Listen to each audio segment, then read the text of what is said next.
미술이라는 것은 이렇게 결과물이고 그 결과물이 우리 인간을 통해서 다시 한번 인식이 되는 어떠한 대상인데 이 인식하는 과정에 있어서 가장 중요한 물리적이고 신체적인 크기가 있는 거죠. 분명히 미술이 현대미술, 근데 동시대 미술로서 확장되면서 굉장히 다채로운 형태로서 그 결과물을 남게 되지만 그럼에도 불구하고 여전히 이 보다라는 행위가 선행적으로 이루어져야 한다는 점에서는 문화가 없습니다. 그렇다면 미술을 본다라는 인식적인 게 무엇일까를 먼저 생각해 볼 수가 있습니다. 지금 제가 안에 영어 단어와 불어 단어를 당연히 제가 선생님들 앞에서 나열을 한번 해보았어요. 이 아이디어라는 단어가 그리스어어인 이 보다라는 이 어원에서 시작했다는 걸 혹시 알고 계십니까? 그리고 보다라는 see, 그리고 알다라는 know. 이게 사실은 이 커뮤니케이션 할 때는 굉장히 자주 활용되는 사용이죠.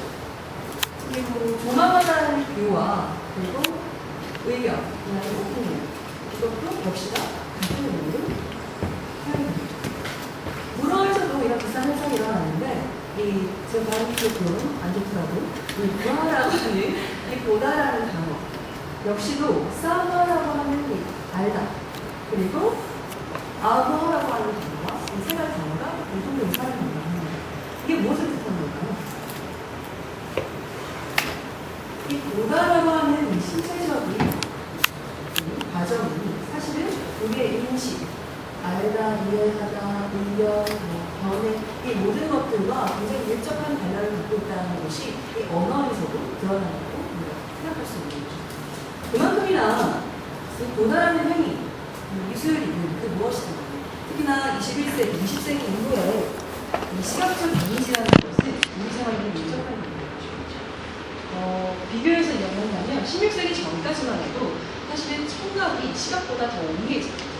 그리고 활자 인쇄술이 발견된 이후부터 시각적인 보다라는 것, 그림, 이미지 이런 것들이 조금 더 강세를 띠다가 19세기 이후에 컴퓨터, 텔레비전, 인터넷 이런 것들이 끊임없이 발견이 되고 확산이 되면서 사실은 오늘날은 뭐라고 할까요? 이 시각적인 자극 없이는 우리가 대화를 할 수 없고 이야기를 할 수 없고 커뮤니케이션을 소통할 수 없는 시대가 되는 거죠. 그만큼이나 선생님이 말씀해 주신 것처럼 이미지 읽기, 이 그림을 어떻게 보는가, 미술을 어떻게 이해하는가 이것은 굉장히 중요한 제목이라고 보여드릴 수 있습니다. 그래서 제가 소문을 들었는데 호텔에 그림을 보여주고 미술을 보여주죠. 교과서에 나오죠. 미술 교과서에. 그랜드루프에 들렸습니다. 한번 이야기를 나눠볼까요? 어떻게 보이시나요? 제가 이제 그림을 몇 가지 보여드릴 거예요. 그 그림을 보실 때 최대한 상상력을 가지면서 그리고 개인적 경험을 반추해서 한번 생각을 해보도록 하고 그리고 내가 알고 있는 지식의 척도에 따라서 판단을 한번 해보도록 합니다. 일단은 어떤 말인지 네? 불쌍 얼굴 아니 얼굴 튀어나오게 굉장히 재밌네. 감상평이세요. 또 뭐가 있을까요? 제가 눈을 안 하고 지시기 시작했는데요. 어떤 느낌이세요? 하나야. 빵 같다. 굉장히 작은 빵이에요. 이게 사실은 11cm예요. 11cm밖에 안 돼요. 굉장히 작고 손에 한 줌이 들어오는 아까 예술 작품, 예술이라는 것은 창작자가 있다라고 이야기했는데 봉석하고 추가를 해볼게요. 누가 만들었을까요? 이게 BC 25,000년에서 2만년 굉장히 범주가 넓습니다. 시대에 만들어졌다는 추정을 하고 있고 오늘날 그 연구자가 블렌드프 유너스다라고 이름을 붙인 거예요. 오스트리아에서 발견됐고요. 10cm의 구가. 근데 BC 25,000년에서 2만년이면 후기 구석기입니다. 후기 구석기 시대죠. 그렇다는 것은 그 예술 창작자가 후기 구석기 시대에 살던 어떠한 사람인데 지금 우리와 같은 사람은 아니에요. 호모 사피엔스긴 해요. 하지만 슬기로운 사람일까요? 왜냐면 크로마뇽인과 네안데르탈 중간 정도이기 때문에 사실은 조금 애매합니다. 슬기로운지 아닌지. 근데 그런 그 누군가가 만든 거예요. 그런데 그 호모사피엔스가 남자일까요, 여자일까요? 그럼 한번 상상해 보셨나요? 남자가 만든 걸까요, 여자가 만든 걸까요? 남자. 남자가 만들었다. 왜요? 왜 그런 느낌이 드세요? 근데 여기서 굉장히 중요한 게 있어요. 후기 부서피시는 모계사라고 알려져 있죠. 남자가 부분이 별로 없어요. 그 남자가 여성을 만들었다고 싶었을 때 모계사회에 어떤 여성을 만들었다는 것은 지금 말씀하신 거를 그거로 추론을 해나가는 거예요. 그러면 이 여성이 이 가치가 뭐였을까요? 아니죠. 모계사회면 여성의 권력은 여기서 나오냐면 아이를 얼마큼 낳아가지고 나의 이 하는 거냐니까 풍만한 여성, 아이를 잘 낳는 그런 여성이 당시 위에 척도였고 그 남자는 그런 거를 만든 건 아닐까라고 생각해 볼 수가 있어요. 뭐 이거는 추론이에요. 어디까지는. 이렇게 우리가 그림을 한번 읽어보는 거예요. 미술을. 그리고 또 다른 거는 이게 11cm라는 말씀드렸잖아요. 11cm 정도로 만들었어요. 혹자는 혹 어떤 연구자는 이게 부적이었을 거라고 생각하고 있어요. 몸의 지방이라는 지금 우리가 이 스크린에 떠있는 요 하나 가지고 한 5분가량 이야기를 하고 있어요. 이런저런 상상력을 가져가면서. 미켈란젤로의 아담의 창조입니다. 시스템 성당에 있는 천지창조의 일부분이죠. 이거는 우리가 뭘로 생각해 볼 수 있을까요? 16세기에 그려진 거니까 시대적 배경으로 이 그림을 한번 읽어보면 16세기는 어떤 시대죠? 르네상스. 인간 중심의 신을 인간처럼 표현했죠. 그리고 뭐랄까요? 이게 그때 당시 종교. 그러니까 종교 성당에 있는 박사로서 그런 연구를 그려졌던 그런 피아니스트가 있다라고 생각할 수 있어요. 이거는 정말 너무 많이 알죠. 모나리자. 좋아하시나요? 모나리자? 별로지. 굳이 별로? 이 모나는 귀부인이고 리자는 사람 이름이죠. 여자 주인공 이름이에요. 근데 기억의 승리가 있어요. 이 리자는 사실은 농부의 딸로 태어나서 한 끼 한 끼 근근히 먹고 사는 그런 여성이었는데 당시 피렌체에 굉장히 바쁜 부장이 비콘도라는 분이 어떤 공장을 하고 그래서 그 공장을 돌아오는 거예요. 근데 그 시기에는 그런 얘기가 있었는지 아니면 이후에 연구자들이 그런 이야기를 갖다 붙인 건지는 모르겠으나 이 리자라는 여성이 이 집에 들어가는 날부터 이 집이 더 건성하거든요. 그래서 이 남편이 그것에 너무 감사하는 마음으로 다빈치에게 자신의 아내를 데려가라고 해서 그려진 것이 바로 이 모나리자라는 그림의 이야기였어요. 이거는 뭐 80% 정도의 정설인데 그 후에 뭐 여러 가지 이야기가 있죠. 뭐 다빈치가 동성애 코드를 가지고 그린 겁니다. 눈동자에 있는 어떤 암호가 있다. 뭐 이 책이 만들어질 정도로 그런 스토리가 있는데 재밌는 그림이에요. 한번 툭 뜁니다. 19세기가 갑자기 좀 넘어왔어요. 왜냐하면 18세기는 16세기, 17세기의 그림에서 벗어나지 않았기 때문에 보시기 쉽지 않고 19세기 말에 중반에 그려진 만의 훌륭하게 정식 작사는 꼭 짚고 넘어가야 되는 작품입니다. 제가 여러분들에게 보여드리겠습니다. 그림을 한번 볼까요? 그림을 한번 읽어볼까요? 어떤 느낌이신가요?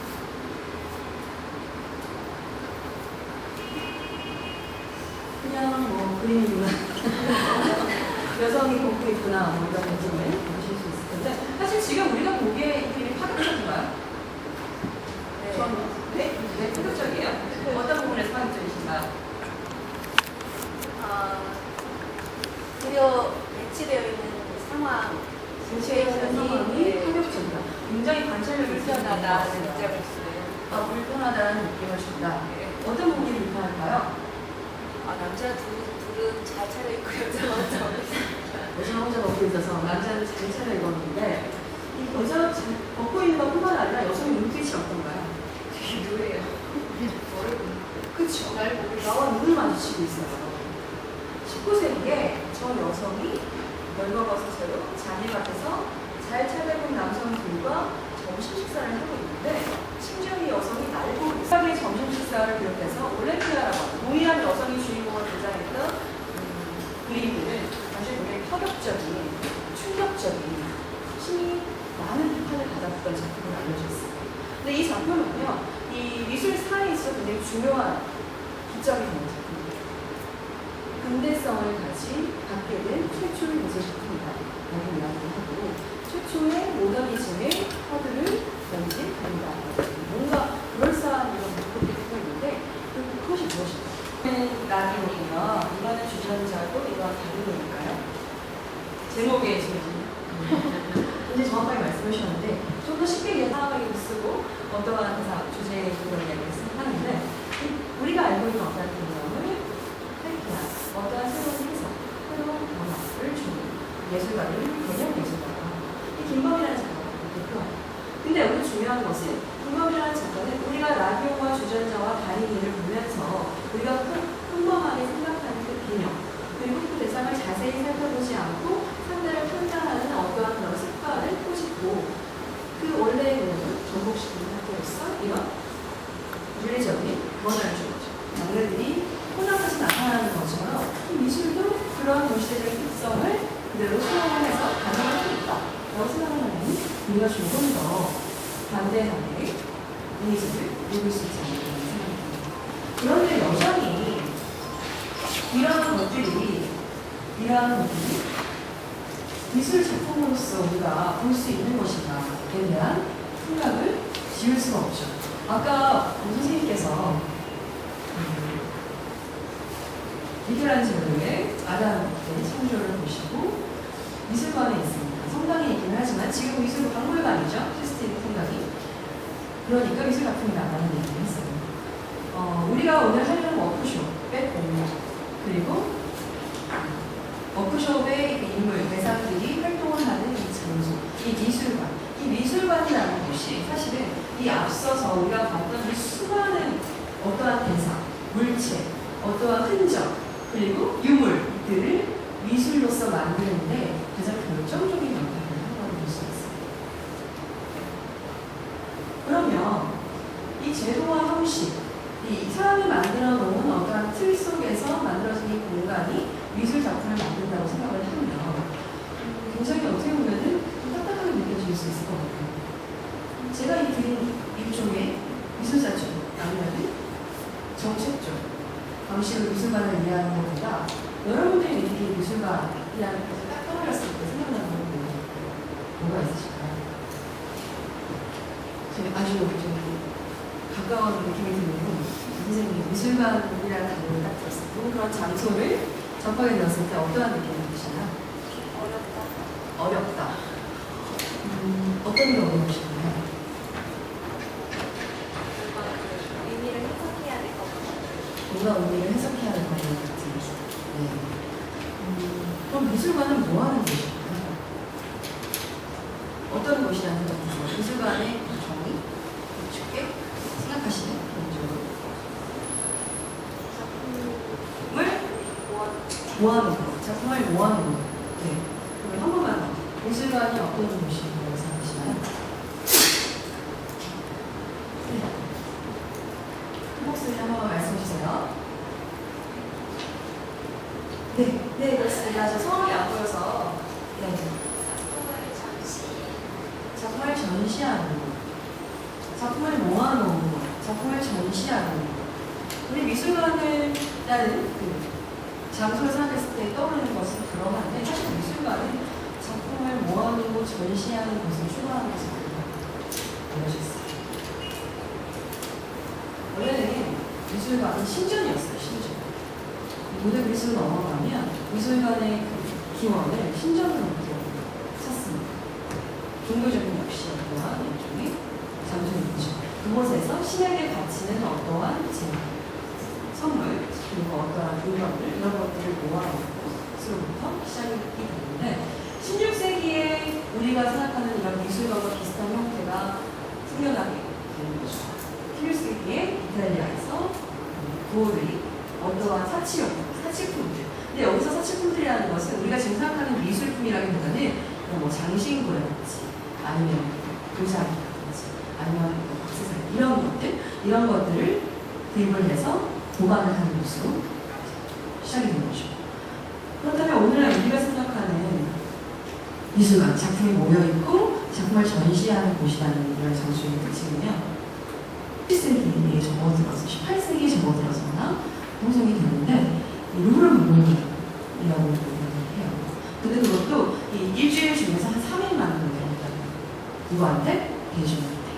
그 전에는 이 귀족들이 그냥 자신이 3개월 동안 한 장소였어요. 생각이 들었던 거죠.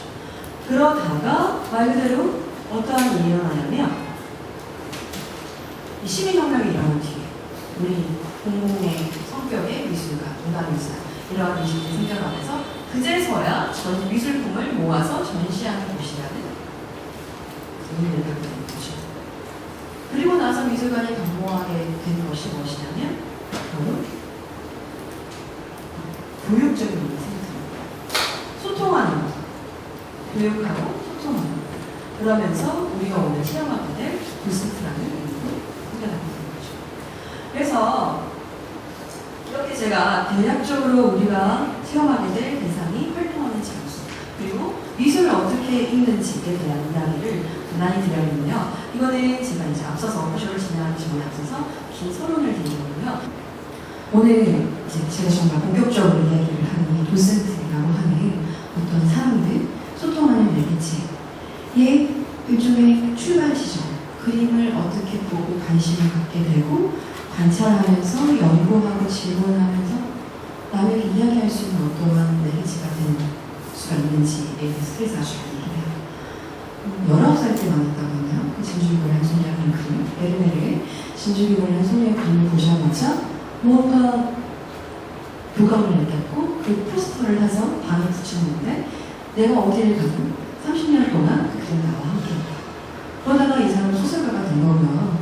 그 우연히 그림을 계속 30년 동안 보면서 생각했던 질문들 그리고 관찰에서 발견한 어떠한 단서들 이런 것들을 연결시키는 과정에서 실제 보지 못하는 그런 연구의 과정을 통해서 하나의 소설이 생성이 됩니다. 물론 가장 중요한 건 도슨트가 소설가는 아닙니다만 그 이야기에 대해서는 후반부에 얘기 드리겠지만 가장 중요한 건 관찰, 관심 관찰에 앞서서 관심 다음 관찰, 연구, 소통 이 과정을 아주 잘 하나의 결과물로서 보여주는 게 바로 트레이스의 진주기를 소녀라는 소설책을 볼 수가 있습니다.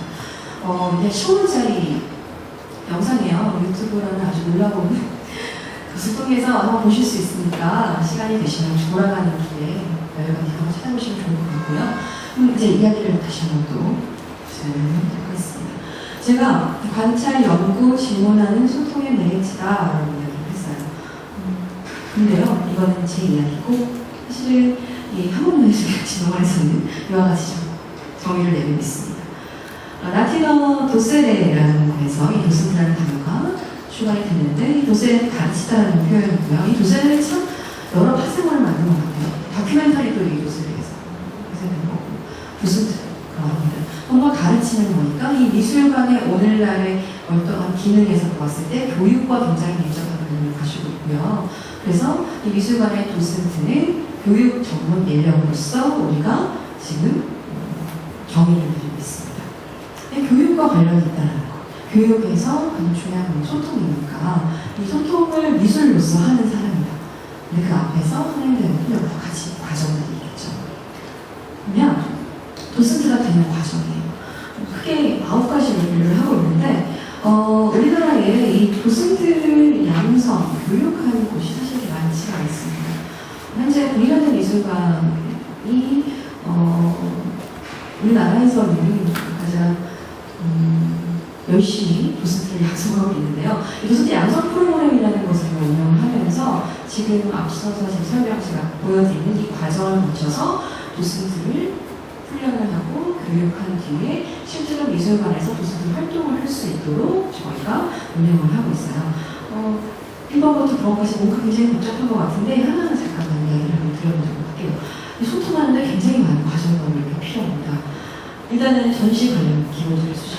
이 연구에 연구하고 직접 밀접한 관련을 가지고 있는 거예요. 특히나 이 현대 미술관 및 동시대, 그러니까 미술관도 여러 굉장히 뮤지엄이라고 하는 영어의 단어로 보았을 때 미술관도 있고 박물관도 있잖아요. 근데 박물관하고 미술관 정말 차이 혹시 알고 계시나요? 느껴보신 어떤 차이점이 있을까요? 계속 저희 뒤 선생님께서 말씀해 주신 거를 강력하게 들을 때 이 창작자의 차이가 가장 절대적이라고 할 수가 있습니다. 박물관은요, 이미 돌아가신 분들께서 만드신 어떤 대상들이 전시가 되고 연구가 되는 곳이라면 이 미술관, 대부분의 미술관들, 특히나 이 앞에 모던 또는 컨템포러리, 현대와 동시대라는 단어가 들어가는 곳은 생존하고 있는 예술가들의 작품이 주로 소개되는 경우가 많습니다. 그렇게 보았을 때 이 전시 관련 기본 자료를 수집하는, 연구하는 그 과정에 있어서 뭐냐면 미술관에서 가서 작품을 이해하기 어렵다고 느끼지만 뭔가 다른 관점으로 본다면 뭔가 다른 방법을 선택할 수가 있습니다. 예를 들어서 제가 아까 보여드렸던 뭐 비너스라든지 미켈란젤로, 레오나르도 다빈치, 이거 원래 미술 아니었다고 말씀드렸죠. 근데 그 미술이 된 거는 이후에 연구자들, 후대의 어떤 사람들이 그걸 미술로 정의한 건데 사실 모르는 거예요. 그 사람들이 어떤 미술을 배웠을지, 무슨 뜻을 가지고 만들었는지. 근데 오늘날의 미술 다소 난해하고 해석하기 어렵고 소통하기 힘들어서 느껴지지만 사실은 그것과 소통하고자 원한다면 뭘 할 수 있냐면요, 정말 생생한 진실된 실제의 자료를 수집할 수 있습니다. 왜냐하면 예술가가 살아있기 때문에 언제든지 마음만 먹으면, 물론 많은 우여곡절이 있을 수 있겠지만, 고난이 있을 수 있겠지만 결국은 만나서 실제한 진실의 얘기를 들 수 있어요. 그래서 그런 작가, 작품 이런 것들을 수집하고 연구하는 과정을 거치고요. 근데 이 작품이요, 작품으로 끝나는 게 아니라 이 미술관이라고 하는 이 공간에 담겨짐으로 인해서 형태와 형식을 갖추게 돼요. 어떤 형태와 형식을 갖추게 되냐면 전시라고 하는 게 그룹을 형성하게 되는데, 그게 한 사람의 그룹, 한 사람의 작품을 그룹으로 전시를 하든 아니면 다양한 사람들의 다양한 작품을 모아서 전시를 하던 간에 이 전시라는 형식으로 하나의 묶음이 됨으로써 뭔가 또 다른 형태를 띠게 되는데, 이게 뭐냐면 전시의 주제를 기억하는 거예요. 해석이 생기는 거죠. 그럼 그 해석이 어떤 말 그대로 의도로 보여주기 원하는지에 대해서 또 반드시 파악을 하고 있어야 됩니다. 전시 주제하고 의도를 이해를 하고 전시 작가와 작품을 이해하는 등 뭔가 자료를 수집을 하는데, 지금 여기 제가 앞서 말씀드렸던 현장의 모습입니다. 황종래라고 하는 뭐냐면 미술관에서 가서 작품을 이해하기 어렵다고 느끼지만 뭔가 다른 관점으로 본다면 뭔가 다른 방법을 선택할 수가 있습니다. 예를 들어서 제가 아까 보여드렸던 비너스라든지 미켈란젤로, 레오나르도 다빈치, 이거 원래 미술 아니었다고 말씀드렸죠. 근데 그 미술이 된 거는 이후에 연구자들, 후대의 어떤 사람들이 그걸 미술로 정의한 건데 사실 모르는 거예요. 그 사람들이 어떤 미술을 배웠을지, 무슨 뜻을 가지고 만들었는지. 근데 오늘날의 미술 다소 난해하고 해석하기 어렵고 소통하기 힘들어서 느껴지지만 사실은 그것과 소통하고자 원한다면 뭘 할 수 있냐면요, 정말 생생한 진실된 실제의 자료를 수집할 수 있어요. 왜냐하면 예술가가 살아있기 때문에 언제든지 마음만 먹으면, 물론 많은 우여곡절이 있을 수 있겠지만, 고난이 있을 수 있겠지만 결국은 만나서 실제한 진실의 얘기를 들 수 있어요. 그래서 그런 작가, 작품 이런 것들을 수집하고 연구하는 과정을 거치고요. 근데 이 작품이요, 작품으로 끝나는 게 아니라 이 미술관이라고 하는 이 공간에 담겨짐으로 인해서 형태와 형식을 갖추게 돼요. 어떤 형태와 형식을 갖추게 되냐면 전시라고 하는 게 그룹을 형성하게 되는데, 그게 한 사람의 그룹, 한 사람의 작품을 그룹으로 전시를 하든 아니면 다양한 사람들의 다양한 작품을 모아서 전시를 하던 간에 이 전시라는 형식으로 하나의 묶음이 됨으로써 뭔가 또 다른 형태를 띠게 되는데, 이게 뭐냐면 전시의 주제를 기억하는 거예요. 해석이 생기는 거죠. 그럼 그 해석이 어떤 말 그대로 의도로 보여주기 원하는지에 대해서 또 반드시 파악을 하고 있습니다. 주제하고 의도를 이해를 하고 전시 작가와 작품을 이해하는 등 뭔가 자료를 수집을 하는데 지금 여기 제가 앞서 말씀드렸던 현장의 모습입니다. 황종률이라고 하는 작품을 하세요. 도예에 가시면 황종률이라고 하는 분의 전시를 공연의 미술관에서 했던 적이 있습니다. 그 전시를 앞두고 여기 앉아 계신 분 선생님들이 도슨트 분들이에요. 6명이 일주일에 한 번씩 번갈아 가면서 그 전시에 대해서 도슨트를 하게 되는데 도슨트를 하기 전에 바로 그 전시의 주인공이 작가의 작업실을 직접 방문을 해서 황종예라고 하는 예술가의 삶과 그가 이야기하는 작품 세계를 직접 듣고 있는 상황입니다. 이런 과정을 또 거치게 됩니다. 굉장히 중요한 부분. 그리고 어떤 의미에서 중요하냐? 바로 소통의 의미에서 굉장히 중요한 거죠. 작가와 그리고 도슨트가 만나는 것. 이게 굉장히 도슨트 활동에 있어서 절반 이상의 부분을 차지하는 걸 볼 수가 있습니다. 이걸 꼭 기억을 해두셔야 돼요. 왜냐면 우리가 한 30분 뒤에 할 워크숍 과는 전반반을 가지고 있습니다. 그리고 전시 공간을 이해를 하고 예를 들어서 이 벽 너머에 무엇이 있는지 내가 파악하지 못한다면 이 공간에서 자유롭게 무언가 소통할 수 있겠죠. 그래서 공간에 대해서 잘 이해를 하고 있어야 됩니다. 그리고 뭔가 이야기를 할 때 나에게 교본, 바이블로스 중에 바이블로스 사용되는 게 있는데 바로 이 스크립트라는 스크립트. 전반에 보통 30분에서 40분 정도 한 전시, 한 작가의 다양한 10점에서 15점 정도 되는 작품을 설명하게 되는데 그 이야기들을 하나의 글로써 기록을 남기게 됩니다. 그래서 그 글을 보고 나면 이제 최후의 만찬을 여기다 갖다 놓고 그 그림을 보면서 자료를 조사를 해서 작가를 아까 만날 수 없고 자료를 조사를 해서 그 스크립트를 작성을 하고 발표를 하는 것은 별로 의미가 없다고 생각합니다. 왜냐면 그건 소통이 아니죠. 일방적인 연구와 공부 그리고 그냥 수용일 뿐인 거죠. 그래서 지금 방법을 같이 찾아봤습니다. 제 재료를 그렇죠. 예상하시는 분들도 계실 것 같습니다. 일단은 2인 1조로 저희가 한번 짜려 지어보도록 할게요. 지금 부분이 두 분씩 다 계신 것 같은데요. 두 분, 2인 1조로 일단 자리를 한번 잠깐 인사를 하시고 한번 저희 한번 만들어 볼까요? 소통을 하실 상대를 만드시면 겁니다. 얼굴 뵙고 소리가 제가 따로 돌아가신 분 혹은 오늘 모실 수 없는 작가의 작품 혹은 진짜 소통할 수 없는 어떠한 대상의 미술 이런 거 하지 않고 어떻게 하냐면 내 옆에 있는 사람의 소화가 내 옆에 있는 사람 두 분이 가위바위보를 하시거나 아니면 이야기를 회의를 하셔서 역할을 나누게 됩니다. 한 분은 예술가가 되는 거예요. 한 분은 도슨트가 되는 거예요. 근데 이 예술가 어려운 것처럼 느껴지시죠? 아니에요. 이 소통의 가장 기본은 뭔가요? 표현이죠, 표현.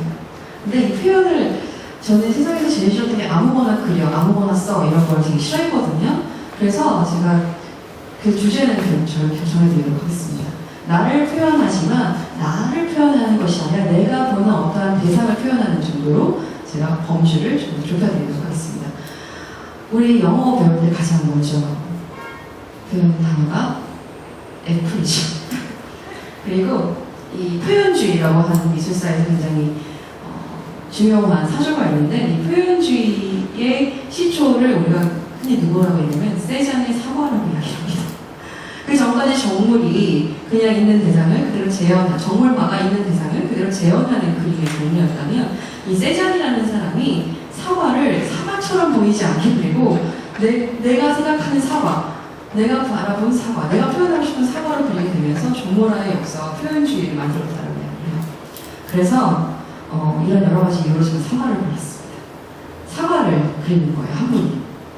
한 분이 사과를 그리고 그 사과를 그릴 때 어떠한 과정을 거치게 되냐면 옆에 분과 소통을 하게 됩니다. 어떤 소통을 하느냐. 나는 어떤 사람이고 나는 지금 이 사과를 어떻게 표현하고 있는데 그 이유는 무슨 이유고 상세하게 제가 아까 끊임없이 했던 거 있죠? 비엔도르프 비너스부터 해서 마지막 문남주의 다다이성까지 반복적으로 했던 이야기, 형식 이런 것들을 빌어서 이야기를 하면서 그림을 그리고요. 여기서 중요한 거는 또 뭐냐면 노폐물은 듣기만 하는 것이 아니라 적습니다. 공부합니다. 연구합니다. 그리고 질문합니다. 질문. 어떤 질문이냐? 아까 비너스 할 때 제가 했던 질문. 남자예요. 당신은 남자예요? 여자예요? 어떤 사람이 크로마뇽인가요? 네안데르탈인가요? 당신의 지금 살고 있는 시대는 구석기인가요? 2015년. 이런 것들을 끊임없이 질문해 주시면 됩니다. 그래서 그걸 기록하시면서 그 이야기를 하나의 구성을 만들게 됩니다. 그런 다음에 구성을 가지고 그게 완성이 되면 저희가 일정 시간 뒤에 나와서 그 이야기를 발표합니다.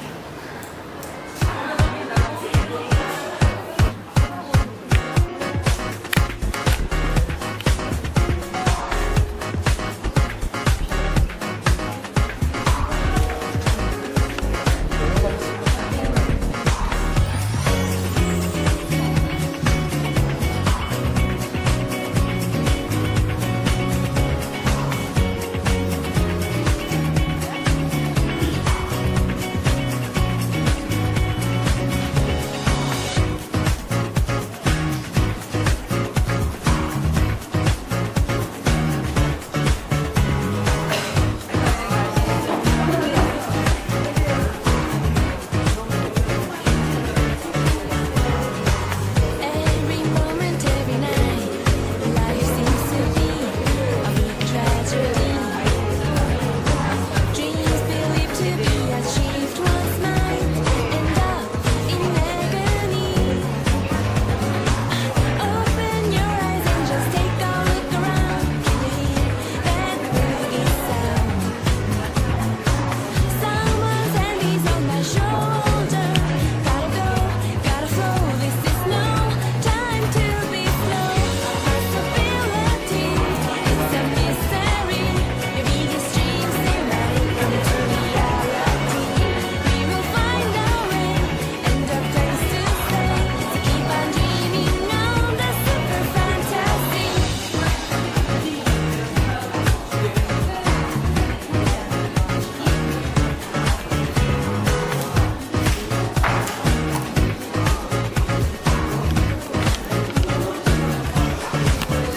Keeping looking for a chance, searching our path, love and romance.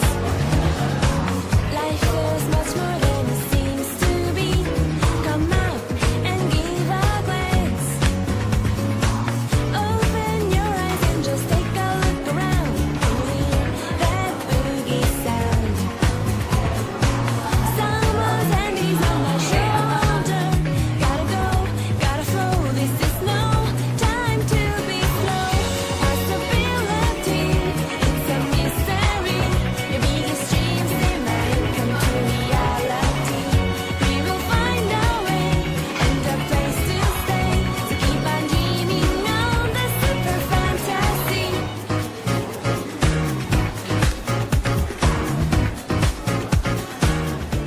역대분께서 연구하고 질문한 내용들에 대해서 설명해 주시면 됩니다. 가장 중요한 거는요, 이 이야기가 끝나면 질문을 하셔야 좋은 질문이라는 게 과연 무엇인지 이제 애매하지만 아까 우리 끊임없이 질문하고 얘기했던 거, 그리고 봤던 방식으로 질문 두 개만 하도록. 물론 질문이 없을 수도 있습니다. 질문이 없을 때 여러 가지 이유가 있겠죠. 그런 것들을 감안해서 우리가 연구실 한번 진행해보도록 할게요. 두 분 박수로 첫 번째 스타트하신 거니까 큰 박수로. 마지막으로 김영현 선생님 중에서 이 예술가는 어떤 작가는 조금만 앞에 잘 보일 수 있도록 정말 많은 상어가 등장할 겁니다. 그리고 우리 김은정 선생님께서는 이제 설명해 주신 도슨트가 되겠습니다. 마이크를 드릴게요. 네, 안녕하세요. 소개요? 예, 안녕하세요. 네, 갑작스럽게 이렇게. 가운데로 와주세요. 제가 너무 김희영 선생님이 안 하신다고, 발표 안 하신다고 저는 아무것도 했었는데, 갑자기 먼저하시니까. 일단 시작하겠습니다. 네? 저는 아까 경북 구미에서 온 김은웅이라고 합니다. 전공 사회고요. 네, 이상입니다. 바로 작품 소개할게요. 제목 행복한 가족. 일단 사과 3개가 지금 이렇게 보이잖아요. 사과 3개는 지금 김영희 선생님 가족을 좀 표현하고 있습니다. 오른쪽에 있는 파란색 사과는 이제 남편이시고요. 그다음에 여기 분홍색 사과는 이쁜 분홍색 사과는 김영희 선생님이시고 그 뒤에 있는 아주 귀여운 그 노란색 사과는 자제분 딸이고요.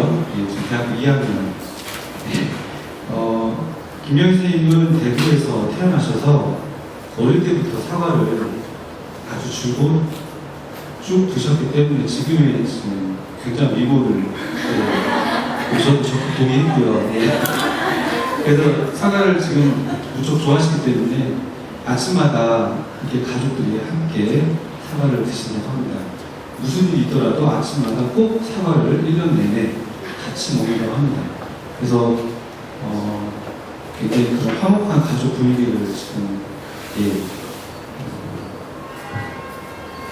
부럽습니다. 네. 그리고 여기 그 사과 이렇게 그 겉에 이게 하트인데요. 하트는 이제 어떤 가족의 어떤 사랑을 표현했고요.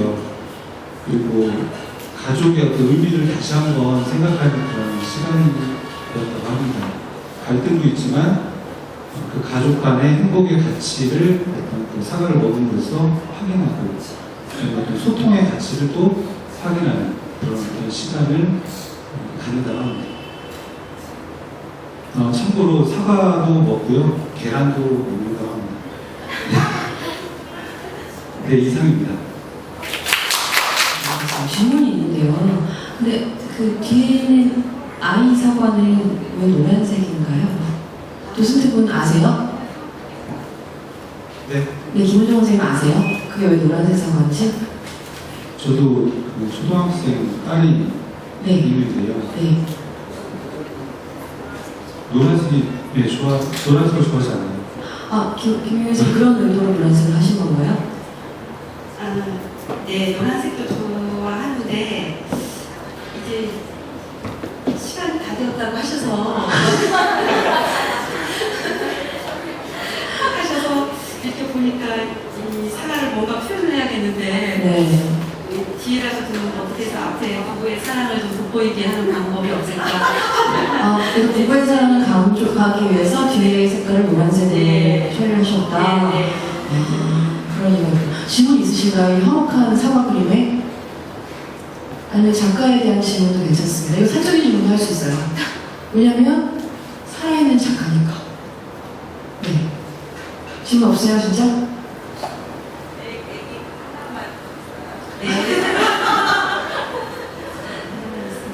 네. 그래서 아이를 하나 두신 작가분이 노란색으로 표현한 사과와 돈독한 부부애가 그리는 아주 환한, 마음을 환해지는 그런 작품이었습니다. 김은정 선생님도 훌륭하게 설명을 해주셨고요. 다만 그 노란색을 좋아해서 그런 건 아닐까요? 라는 이야기를 하시긴. 네. 감사합니다. 박수로. 네, 송민영 선생님 안녕하세요. 가까이서 뵙네요. 그리고 정명희 선생님 두 분은 원래 아시는 네, 네. 그럼 보다 돈독한 소통의 결과물이 나오십니다. 네, 맞습니다. 네, 그러면 부탁드리겠습니다. 네, 선생님 좀 가까이 오시죠. 가까이 오시죠. 네, 저를 상당히 창피해하는. 네, 우리 정효미 선생님 나의 사과는 행복입니다. 라고 하셨습니다. 그림을 처음 그리실 때 먼저 하트 모양의 이렇게 스마일 모양의 이렇게 그린 거 있잖아요. 이렇게. 그런 다음에 그 다음에 이렇게 윤곽을 잡으시더라고요. 왜 이렇게 그리냐고 네. 우리 정효미 선생님 나의 사과는 행복입니다. 라고 하셨습니다. 그림을 처음 그리실 때 먼저 하트 모양의 이렇게 스마일 모양의 이렇게 그린 거 있잖아요. 이렇게. 그런 다음에 그 다음에 이렇게 윤곽을 잡으시더라고요.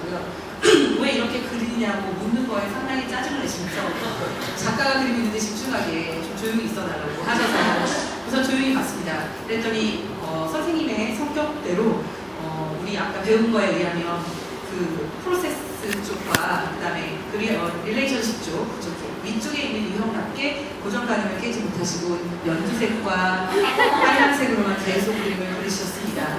본인이 그리시다가 사과는 아무 생각 없이 그리다가 본인의 행복을 추구한다고 얘기를 하시면서 사과의 모양을 점점 무슨 모양으로 바꾸기 시작하셨죠? 네, 맞습니다. 집 모양으로 바꾸기 시작하십니다. 본인은 지금 집에 없으면서 집을 그리워하고 있는 그 작가의 이중적인 이 분열을 다루는 너좀 좀 덥다 이러시면서 갑자기 시원함을 느끼시죠? 네, 저희가 열심히 어필을 해서 온도를 낮췄거든요. 네. 네, 그래서 우리 선생님께서 그런 게 반영이 된 좀 복합적인 그림이라고 할 수 있고요. 처음에는 잎사귀 하나만 그리셨습니다. 근데 나중에 한쪽을 그리시더라고요. 그래서 왜 처음에 잎사귀를 하나보다 두 개를 그리냐 했더니 이 잎사귀는 우리 집에 몰아치는 비바람을 막아주는 그런 어떤 상징적 존재를 하시면서 제 얘기를 듣더니 하나 더 그려야겠다라고 하시더라고요. 제가 훌륭히 소통을 제가 촉진하고 있는 사람이라는 걸 느끼게 해주셨고요. 세 개를 그리고 난 다음에 이제 이 안에서 아이들에 대한 행복감을 찾기 위해서 이제 아이들을 이 안에 그리고 싶은데 어떻게 언니 못 그렸네 하고 하시길래 과감히 한번 속을 파보자 짜잔 하고 이렇게 팠습니다. 네, 그래서 뒤에 계신 분이 스텝쌤께 어렵게 칼을 얻어내서 칼로 팠고요. 칼로 파는 도중에서 또 세게 파면 여기가 이렇게 좀 다치지 않을까 책을 이용을 하시면서 두 아이를 역시나 고정관념에 맞게 남자 아이는 파란색 옷을 여자 아이는 빨간색 옷을 입히셨습니다. 본인은 고정관념을 깨지 못하면서 계속 고정관념을 깨고 싶어서 창의재단을 찾아오시는 그런 선생님이십니다. 예, 그리고 본인은 보시다시피 상당히 노란색을 좋아하고 밝은 색을 좋아하시고 밝게 사시고 싶어 하는 마음에 밝게 그리고 싶어 하셨습니다. 다 그리시고 난 다음에 어머 어떻게 우리 남편이 빠졌네? 어떡하지? 남편 그리지 말까? 이러다가 제가 질문했죠. 네 인생에 있어서 남편 행복이 아니니? 아니야 행복이야. 그러더니 남편을 어떻게 그리지 고민하고 있다가 우리 한번 열어볼까? 짠! 네, 우리 하지만 역시 정효 선생님 역시 고정관념 깨지 못하시고 남편이 두 아이를 꼭 끌어안고 있고 무슨 가족 무슨 1960년대 가족과 관련된 무슨 포스터에 나오는 그림 같지 않습니까? 네, 그리고 이제 그리다가 자기 아이가 아기가 안경을 썼어요, 여자애가. 네, 엄마가 옷을 잘 못한 거죠. 아기가 안경을 썼는데 안경이 초록색 안경이라 꼭 초록색 안경을 이렇게 씌워주고, 네, 남편의 이렇게 활짝 핀 모습. 네, 사담을 하자면 오늘 사담하지 않겠습니다. 네, 이렇게 정효 선생님이 본인이 그리면서 처음에 자기가 내린 나의 사과는 처음엔 행복이라고 하셨습니다. 그러더니 갑자기 그리다가 집이라고 바꾸시더라고요. 그러더니 지금은 본인이라고 하셨습니다. 왜냐하면 여기 자기가 없거든요. 그래서 자기가 행복이라고 얘기를 하시는 거죠. 그래서 이 전체가 본인이라고 하면서 결론은 그림을 그리면서 혹은 화가가 처음에 의도하고 다르게 상황이 바뀌어가면서 의도도 달라지고 제목도 달라질 수 있다는 걸 좋은 경험을 저에게 도슨트 경험을 해주게 해주셨습니다. 정효미 선생님의 고정관념이 깨지는 그날까지 옆에 붙어 있도록 하겠습니다. 질문 받겠습니다.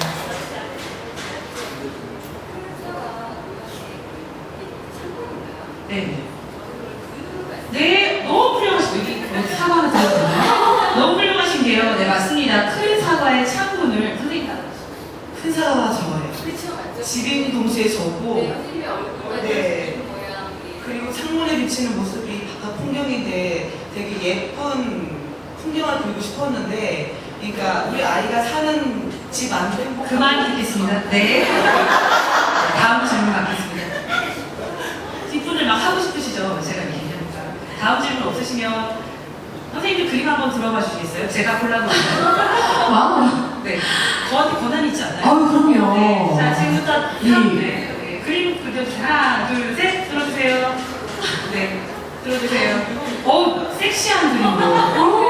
네. 되게 많이 네. 정말 재밌고 흥미진진한 웃음의 소통을 보여주신 소명 선생님 감사합니다. 네, 선생님 저는 도슨트에서 어땠는지 한마디 해주시면. 저도 실제로 또 작품 감상 프로그램을 진행하는 경우가 있어요. 미술관에서. 미술관에 오시면 저를 만나실 수 있는데, 저는 약간 이 웃음을 굉장히 중요하게 생각합니다. 소통에서 제일 중요한 게 저는 웃음이라고 생각해요. 웃음을 줘야 되는 거. 근데 정말 완벽하게 60초, 아니 40초 만에 한 번씩 웃음을 터뜨리는 아주 아주 재밌는 기술을 가지고 계신 것 같아요. 정말 섹시한 섹시하습니다. 사과. 입장해 주시면 감사합니다.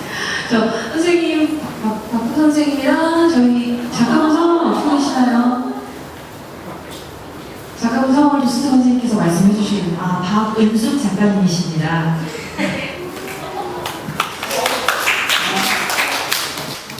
자, 이 그림을 보면서 무엇이 생각나시나요? 섹시해요. 아, 섹시해요? 어디가 섹시하다고 생각하세요? 네. 굉장히 많은 그 상상력을 가지고 계십니다. 이 박은숙 작가님의 나의 사과는 애플 힙을 갖고 싶은 소망입니다. 작가의 성격은 원래 털털합니다. 급하고 빨리빨리 무엇인가 해결해야 되고 거칠고 전형적인 그 O형의 성격인데 여행을 가면 굉장히 어려움을 느낍니다.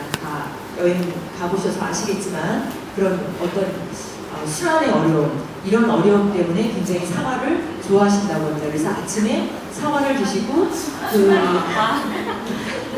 그런데 이제 도슨트는 아침에 물을 마시는데 이분은 그 사과를 드신다고 합니다. 그리고 작가는 그 건강에 대한 관심을 굉장히 많이 갖고, 그 다음에 외적인 것은 이 힙업 운동을 많이 해야 된다. 그래서 그 힙이 이렇게 이어야 된다. 이렇게 해서 작가는 애플 힙을 갖고 싶은 소망에. 근데 한번 뒤로 돌아가면 되겠죠, 작가가.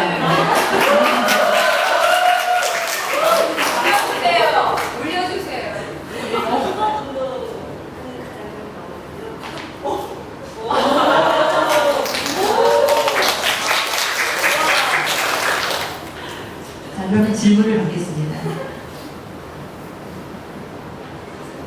현장 퍼포먼스까지 보여주셨어요. 퍼포먼스와 그리고 그 결과물인 그림, 거의 완벽한 작품을 보여주셨는데 질문 받아요. 질문한 거 진짜 많은데 없으세요? 네. 역시 예리합니다. 이렇게 몸의 수납이 잘 되면 배설물이 어디로 가겠어요. 그래서 이 자연의 모습, 자연도 너무나 건강하게 이렇게 풀도 나고 또 이런 그 모습을 형성한 것입니다. 순환을 풀과 물에 의해서 그린 그림이군요. 네, 다른 질문도 네.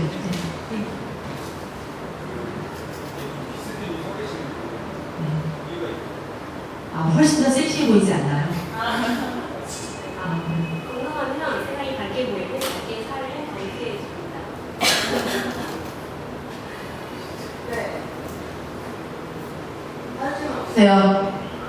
네, 되게 섹시한 애플 힙이 주제로 등장한 그림이었는데 그 그림 속에 또 나름 순환의 철학과 그리고 내적인 외적 욕망이 아주 반영된 그런 훌륭한 작품이었고요. 굉장히 잘 설명해 주셨습니다. 감사합니다. 다음 질문. 저도 그림 보여주세요.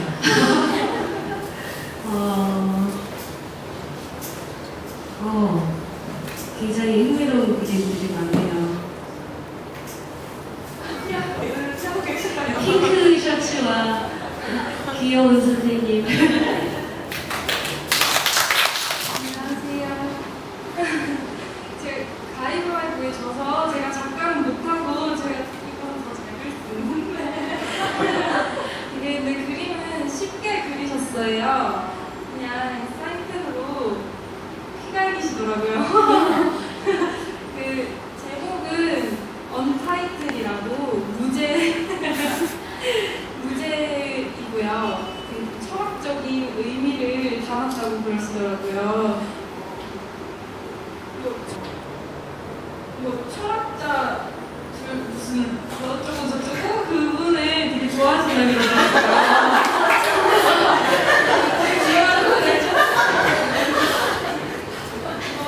별로래요. 그 책 읽는 건 별로 안 좋아하지만 철학 그런 데 되게 관심이 많으시다고. 이거 사과인데 사과처럼 보이지 않는, 그리고 이제 내면과 외면의 경계성이 모호한 되게 심오한 그런 주제를 담고 있으시더라고요.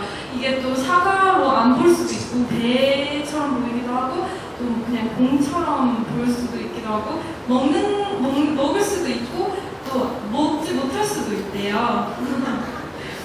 저도 설명드리면서 조금 어렵긴 어려웠는데 이 사과를 그냥 신기하고 지금 현대 다양한 인종과 그런 정말 다양성을 표현하고 싶으셨다 합니다.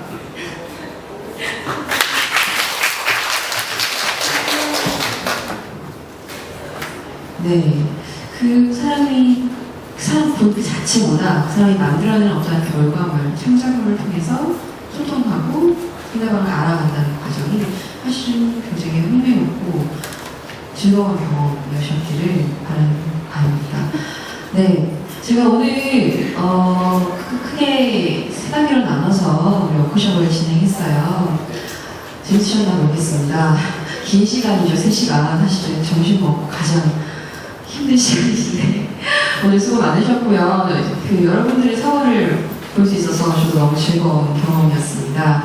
네, 오늘 워크숍을 여기까지 마치도록 하고 이렇게 워크숍 마지막에 설문조사가 있다고 하셔서 제가 조금 일찍 종료를 하도록 하겠습니다. 혹시 질문 있으신 분들 저에게 오늘 수업이라든지 오늘 워크숍에 대해서 질문 있으신 분들 있으실까요?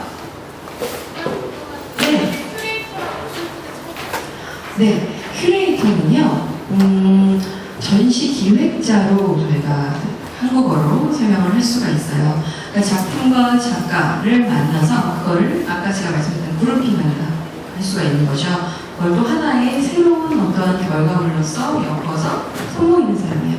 다시 말해서 큐레이터는 일종의 역시나 창작자예요. 그 사람들은 작품과 작가를 모아서 또 다른 창조물을 만드는 사람인 거죠. 근데 도슨트는 새로운 만들어내는 사람입니다. 도슨트는 중간에서 소통의 매개체가 되는 사람인 거죠. 전시 기획자, 그러니까 큐레이터, 그리고 작가와 작품이 만드는 어떤 결과물을 감상하는 관람자, 제3자에게 전달을 하는 거거든요. 다시 말해서 창작이라는 그런 의미에서 봤을 때 큐레이터와 도슨트는 차이점이다 볼 수가 있습니다. 네, 도슨트는요 사실 기본적으로 쓰시면서 들으세요. 자원봉사의 개념을 가지고 있습니다. 일종의 사회의 환원적인 그 역할로도 우리가 해석이 되고는 하는데요. 공부를 하죠. 공부를 하면 공부를 해서 다시 도슨트라는 활동을 통해서 어떻게 보면 환원하는 그런 형태로서 운영이 되고 있는 곳이 도슨트라고 말씀드리고 싶은데 현재 우리나라 미술관에서 그래서 이 도슨트 전문 자원봉사자분들을 모집하고 교육하고 활동할 수 있도록 하는 곳이 몇 곳이 있습니다. 오늘 처음 접하신 분들도 계시겠지만 도슨트라는 소통의 매개체 그리고 그림을 통해서 다른 사람과 이야기를 나누고 커뮤니케이션을 하는 그 즐거움을 느끼시는 분이라면 기회가 되시면 다시 미술관에서 도슨트로서 만나뵙는 기회가 있었으면 좋겠습니다. 손주사 하시고요. 저는 여기서 인사드리겠습니다. 오늘 들어주셔서 감사하고요. 만나뵙게 돼서 반가웠습니다.